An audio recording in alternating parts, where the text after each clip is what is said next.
नमस्कार दोस्तों, आइए जानते आज मध्य प्रदेश की बड़ी खबरें। आज की पहली खबर है कि एमपी के 10,000 परिवारों के खातों में आए पैसे। मध्य प्रदेश में 10,000 परिवारों को राज्य सरकार 225 करोड़ रुपए की सौगात दे रही है। यह राशि बैंक खातों में डाल दी गई है। अब संबल योजना की सहायता राशि केवल आधार कार्ड से लिंक होने पर ही मिलेगी। ये फैसला लगातार योजनाओं में मिल रही गड़बड़ियों के कारण लिया गया है। सीएम मोहन यादव आज संबल योजना के तहत दी जाने वाली सहायता राशि के 225 करोड़ रुपए की राशि सिंगल क्लिक के जरिए ट्रांसफर कर दिए गए हैं। इंदौर में चाइनीज मांझे के इस्तेमाल पर रोक। इंदौर जिले में चाइनीज मांझे के इस्तेमाल, इसे बेचने और स्टॉक करने पर रोक लगा दी गई है। कलेक्टर आशीष सिंह ने इसके आदेश जारी किए हैं। मकर संक्रांत का त्योहार करीब है। त्योहार पर लोग पतंगबाजी करते हैं। कुछ लोग चाइनीज मांझे से पतंग उड़ाते हैं। इससे दुर्घटनाएं होती हैं। मांझे से घायल होने और यहां तक कि मौत के मामले भी सामने आ चुके हैं। इंदौर में आरएसएस की आक्रोश रैली में जुटे लाखों कार्यकर्ता। इंदौर में बुधवार को राष्ट्रीय स्वयंसेवक संघ आरएसएस द्वारा बांग्लादेश में हिंदुओं के साथ हो रही घटनाओं के विरोध में आक्रोश रैली निकाल गई। सुबह करीब 10 बजे सभी हिंदू समाज के लोग, संघ के वैचारिक संगठन के लोग, स्वयंसेवक, बीजेपी कार्यकर्ता, व्यापारी संगठन के लोग लालबाग परिसर में एकजुट हुए। लालबाग परिसर से शुरू हुई आक्रोश रैली कलेक्ट्रेट कार्यालय में कलेक्टर आशीष सिंह को राष्ट्रपति के नाम ज्ञापन सौंपने के बाद समाप्त हुई।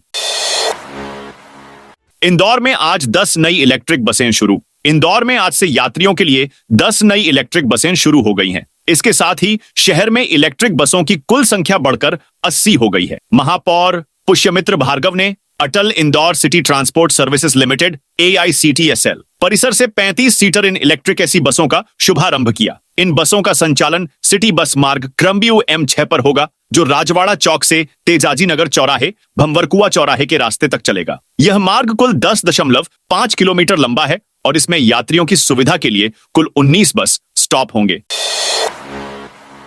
सीएम का बड़ा ऐलान इन मिलेंगे। हर महीने 5,000 मध्य प्रदेश में कपड़ा उद्योग को बढ़ावा देने के लिए सरकार ने अहम घोषणा की है। सीएम मोहन यादव ने मंगलवार को स्वदेशी मेला के दौरान आयोजित युवा सम्मेलन में कहा कि कपड़ा उद्योग में काम करने वाले श्रमिकों को 10 वर्ष तक प्रतिमाह 5,000 रुपए की आर्थिक मदद दी जाएगी। यह निर्णय उद्योगों को मजबूती देने, रोजगार के नए अवसर सृजित करने के उद्देश्य से लिया गया है। सीएम ने कहा कि कपड़ा उद्योग को मजबूत करने के लिए श्रमिकों और बिजली जैसी सुविधाओं में मदद दी जाएगी। उन्होंने स्वदेशी मेला को भारतीय उद्यमियों के लिए नई संभावनाओं का मंच बताया। उज्जैन सिंहस्थ बाईपास के लिए 701 करोड़ की मंजूरी। सिंहस्थ 2028 की तैयारियां अभी से शुरू हो चुकी हैं। मोहन सरकार ने उज्जैन सिंहस्थ बाईपास बनाने का फैसला लिया है। 20 किलोमीटर लंबा सिंहस्थ बाईपास सिंहस्थ से पहले बनाने की योजना है। ये बाईपास पहले 2 लेन का था, लेकिन अब 4 लेन का होगा। 701 करोड़ रुपए की प्रशासनिक स्वीकृति इसके निर्माण के लिए दी गई है। एमपी में वेतन वृद्धि पर हाईकोर्ट का बड़ा फैसला। मध्य प्रदेश में न्यूनतम वेतन पर हाईकोर्ट का बड़ा फैसला सामने आया है। कोर्ट ने प्रदेश के संगठित और असंगठित क्षेत्र के मजदूरों तथा आउटसोर्स कर्मचारियों के लिए संशोधित वेतन लागू करने पर लगा स्टे खारिज कर दिया है। मध्य प्रदेश हाईकोर्ट की इंदौर खंडपीठ के इस फैसले के साथ ही प्रदेश के लाखों मजदूरों और आउटसोर्स कर्मचारियों की वेतन वृद्धि का रास्ता साफ हो गया है। कोर्ट के फैसले के बाद मजदूरों को करीब 1700 से लेकर 2500 रुपए तक का मासिक लाभ होगा। मजदूर और आउटसोर्स कर्मचारी संगठनों ने सोमवार को कोर्ट का निर्णय सामने आते ही जीत का जश्न मनाया। एमपी के नए टाइगर रिजर्व में शामिल होंगे इन 3 जिलों के 15 गांव। सरकार ने रातापानी सेंचुरी को टाइगर रिजर्व बना दिया है। टाइगर रिजर्व से सीहोर जिले की 3 वन रेंज प्रभावित हो रही है। बुदनी, वीरपुर और रेहटी रेंज के करीब 15 गांवों का जंगल टाइगर रिजर्व के बफर और कोर क्षेत्र में लिया गया है। भोपाल, सीहोर और रायसेन जिले की सीमा में बने टाइगर रिजर्व का पर्यटन की दृष्टि से सबसे ज्यादा लाभ सीहोर जिले को मिलेगा। एमपी में होगा देश का सबसे बड़ा इंडस्ट्रियल पार्क। मध्य प्रदेश के मुख्यमंत्री मोहन यादव की अध्यक्षता में बुधवार सुबह 11 बजे कैबिनेट बैठक आयोजित की गई। बैठक में प्रदेश के विकास और विभागीय कार्यों से जुड़े महत्वपूर्ण प्रस्तावों को मंजूरी दे दी गई। मोहन कैबिनेट में यूके और जर्मनी के निवेश के लिए मिले 78,000 करोड़ रुपए के प्रस्तावों को लेकर चर्चा की गई। तो मध्य प्रदेश में औद्योगिक विकास और रोजगार के सुनहरे अवसर देने वाली परियोजनाओं और कार्यों पर मुहर लगाई गई। यहां जाने एमपी कैबिनेट के वो महत्वपूर्ण फैसले जिनसे बदलेगी राज्य की सूरत और सीरत।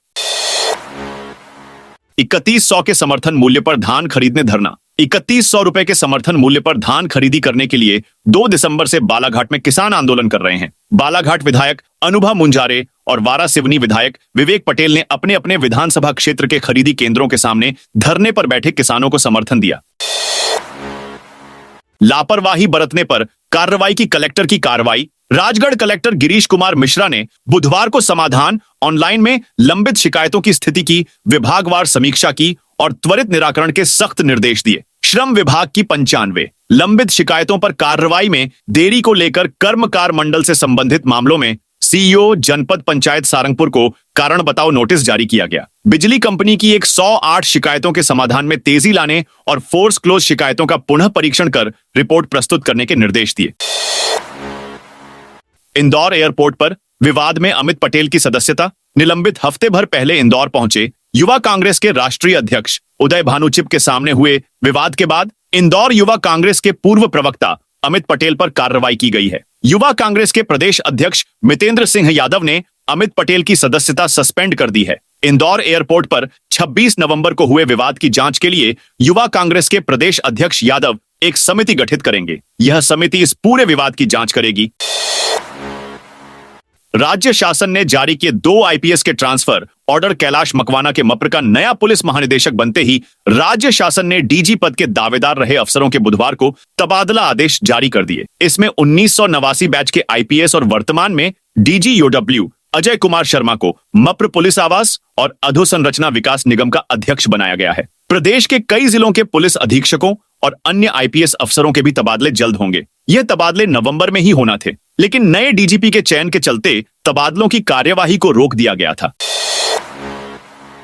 6 सीएम राइज स्कूल बनने की डेडलाइन 25 मार्च। सीएम राइज स्कूल की जिले में 6 बिल्डिंग निर्माणाधीन है, जिनका काम हर हाल में 25 मार्च 2025 तक पूरा होना है, क्योंकि नए शिक्षण सत्र अप्रैल से बच्चे इन नई बिल्डिंगों में निःशुल्क बस सुविधा के साथ पढ़ने जा सकेंगे। शासन की डेडलाइन से पहले बड़नगर में 37 करोड़ की राशि से सीएम राइज स्कूल की बड़ी बिल्डिंग बनकर तैयार हो चुकी है और इस साल दिसंबर के अंत अथवा अगले माह जनवरी 2025 में हर हाल में इसका लोकार्पण होना बताया जा रहा है। यहां 5000 बच्चे प्रवेश ले पाएंगे।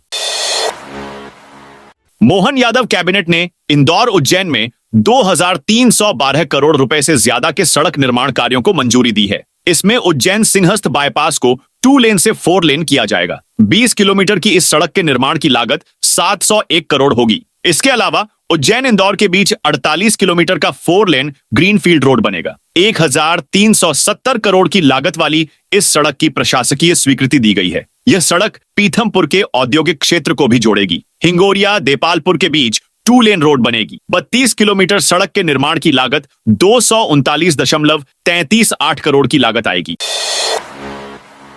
6 महिला जजों की बर्खास्तगी पर एसएससी ने जताई आपत्ति। जून 2023 में मध्य प्रदेश की 6 महिला जजों की बर्खास्तगी के मामले में सुप्रीम कोर्ट ने कड़ी आपत्ति जताई है। सुप्रीम कोर्ट ने मंगलवार को जजों की बर्खास्तगी के लिए इस्तेमाल किए गए मापदंडों की आलोचना करते हुए सुनवाई के दौरान टिप्पणी की कि अगर पुरुष मासिक धर्म का अनुभव करते तो वे स्थिति को समझते।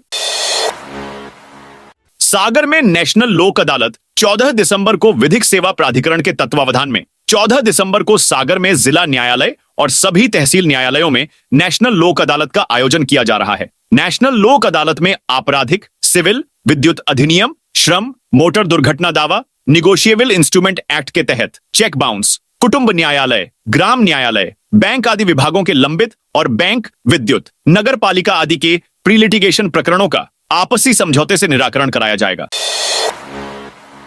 बजरंग दल के कार्यकर्ताओं से भिड़े पूर्व कांग्रेस नेता नीमच में बांग्लादेश में हिंदुओं पर हो रहे अत्याचार को लेकर बुधवार शाम 4 बजे तक हिंदू सनातनी सर्व समाज की ओर से नीमच बंद का आह्वान किया गया। दशहरा मैदान में धरना प्रदर्शन का कार्यक्रम रखा गया, जो दोपहर 1 बजे से प्रारंभ होगा। इसके बाद आक्रोश रैली निकाली जाएगी, जो प्रमुख मार्गों से होकर भारत माता चौराहे पर पहुंचेगी। यहां प्रधानमंत्री के नाम झापन दिया जाएगा। बुधवार को नगर बंद के दौरान कांग्रेस से निष्कासित नेता राजकुमार अहीर का बजरंग दल कार्यकर्ताओं के साथ बहसबाजी का वीडियो वायरल हुआ है।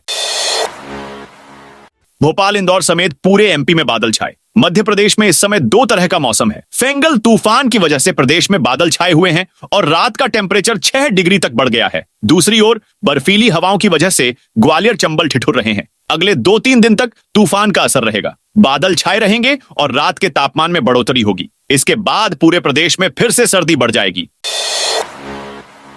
शपथ से पहले फडणवीस ने महाकाल से भस्म प्रसाद बुलाया। महाराष्ट्र में नए मुख्यमंत्री का शपथ ग्रहण समारोह 5 दिसंबर को होगा। देवेंद्र फडणवीस मुख्यमंत्री पद की शपथ लेंगे। शपथ समारोह से पहले फडणवीस ने महाकाल मंदिर के पुजारी को निमंत्रण देते हुए भस्म और प्रसाद के साथ बुलाया है। पंडित आशीष पुजारी ने बताया कि फडणवीस ने उन्हें खुद फोन कर शपथ समारोह के लिए आमंत्रित किया है। उनके मुंबई आने जाने के लिए फ्लाइट का टिकट, रुकने और गाड़ी की व्यवस्था भी की गई है।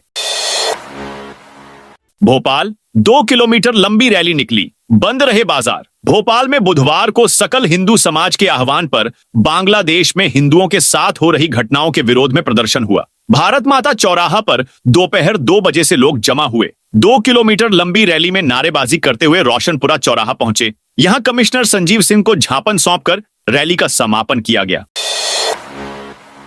पार्वती और काली सिंध चंबल नदी जोड़ो अभियान। पार्वती और काली सिंध चंबल नदी जोड़ो अभियान मध्य प्रदेश और राजस्थान सरकार की महत्वाकांक्षी परियोजना है। इसकी लागत 1000 करोड़ के एमओयू पर हस्ताक्षर हो चुके हैं। इसके लिए एमपी के 11 जिलों गुना, शिवपुरी, सीहोर, देवास, राजगढ़, उज्जैन, आगरमालवा, शाजापुर, इंदौर, मंदसौर तथा मुरैना के 2094 गांवों में लगभग 6 लाख हेक्टेयर क्षेत्र में सिंचाई होगी। पेयजल और औद्योगिक जलापूर्ति भी उपलब्ध रहेगी। इस परियोजना में बनने वाले बांध, बैराज, सिंचाई परियोजना की लागत लगभग 33,800 करोड़ प्रस्तावित है। इसकी प्रशासनिक स्वीकृति भी मंत्रिमंडल 15 दिन में दी जाएगी। नर्मदापुरम को बड़ी सौगात। मंत्री कैलाश विजयवर्गीय ने बताया कि नर्मदापुरम का तोहफा पीएम मोदी ने बड़ा तोहफा दिया है। ग्लोबल वार्मिंग की बात पर नवीनीकरण एनर्जी बनाएंगे। 500 गीगाबाइट मध्य प्रदेश लीड कर रहा है। सबसे ज्यादा सोलर और विंड पैनल लगाए हैं। सारी सामग्री made in India, made in Bharat का सपना पूरा किया है। एमपी में सोना निकालने की तैयारी। मध्य प्रदेश में बड़ी मात्रा में सोने के अयस्क की मौजूदगी के बावजूद अभी तक उत्खनन शुरू नहीं हो पाया है। भारतीय भूवैज्ञानिक सर्वेक्षण ने करीब 4 साल पहले सिंगरौली जिले में खदानों का सर्वे कर जमीन में 7,29,900 टन सोने के अयस्क की मौजूदगी बताई थी। सोना और बेस मेटल का सिंगरौली का बॉडीहार ब्लॉक पहले नीलामी के लिए खोला गया था, लेकिन किसी कंपनी ने रुचि नहीं दिखाई। एमपी में चौड़े 6 लेन में बदलेगी 30 फीट की सिंगल रोड। मध्य प्रदेश को उत्तर प्रदेश से जोड़ने वाले हाईवे की तकदीर बदलने वाली है। ग्वालियर भिंड इटावा नेशनल हाईवे नए सिरे से बनने वाला है। वर्तमान के कई जगहों पर सिंगल रोड हाईवे के स्थान पर नया हाईवे कई गुना चौड़ा और सपाट होगा। हालांकि केंद्रीय मंत्री नितिन गडकरी द्वारा घोषित नया 6 लेन हाईवे कम से कम 3 साल बनेगा। इसका प्रस्ताव 2028 तक टाल दिया गया है। इससे लोग नाराज हैं। भिंड में तो संत समाज ने एक बार फिर आंदोलन करने की चेतावनी दे दी है।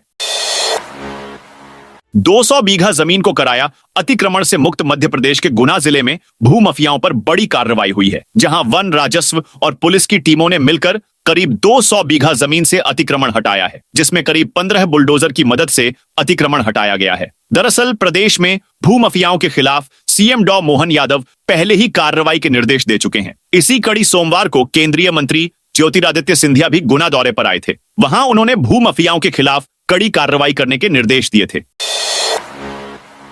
एमपी छत्तीसगढ़ के बीच चलने वाली ये ट्रेनें कैंसिल। मध्य प्रदेश की राजधानी भोपाल से छत्तीसगढ़ के बिलासपुर के बीच सफर करने वाले रेल यात्रियों के लिए एक बेहद जरूरी खबर है। भोपाल से चलकर छत्तीसगढ़ के बिलासपुर तक जाने वाली train number 1 1835 Bhopal Bilaspur express और बिलासपुर से चलकर भोपाल आने वाली गाड़ी संख्या 1,08,236 बिलासपुर भोपाल एक्सप्रेस 3 दिन के लिए कैंसिल कर दिया गया है। पश्चिम मध्य रेलवे के जबलपुर रेल मंडल के पथरिया रेलवे स्टेशन पर चल रहे काम के चलते ये ट्रेनें निरस्त की गई हैं।